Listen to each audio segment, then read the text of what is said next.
advice. Pernah juga sih di sosial media gitu ya, kayak aku lagi sedih banget. Ini salah aku juga sih terlalu oversharing. Terus ya itu, dapat kayak lo mendingan gak usah deh mengekspresikan rasa sedih lo di publik gitu. Semacam itulah komentarnya. Tapi lucu ya, buat aku ya, aku pengen tahu juga pendapatnya Bilal. The worst advice itu akhirnya kita jadi tahu ya kita nggak boleh ngasih advice itu ke orang lain, ya nggak sih? Oke, oke, oke. Aku setuju.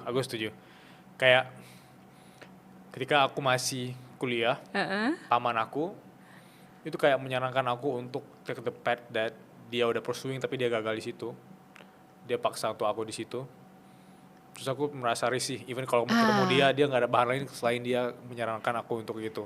Tapi beberapa tahun kemudian setelah aku menyadari bahwa dia itu punya trauma karena dia ditolak di tempat itu berkali-kali, sehingga dia ingin cari seseorang yang mungkin harus ngikutin path itu.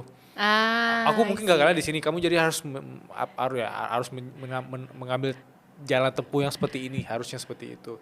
Dan setelah akhirnya aku pikir bahwa even kalau ketemu adik sepupu aku atau junior aku di kampus, aku nggak pernah kasih advice yang memaksa dia untuk ambil jalur ini.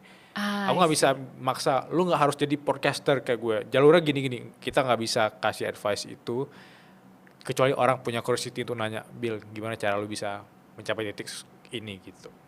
Jadi Iya, iya, jadi di iya, iya. situ aku bisa relate sama kayak maksud Mbak Andra Lebih tadi. bijak ya. Lebih bijak, jangan kasih advice tanpa lu sendiri ditanya gitu. Kayak misalnya ada orang yang kasih advice gini, kayak dia kasih advice gym tapi Oh. dia nggak pernah ke gym.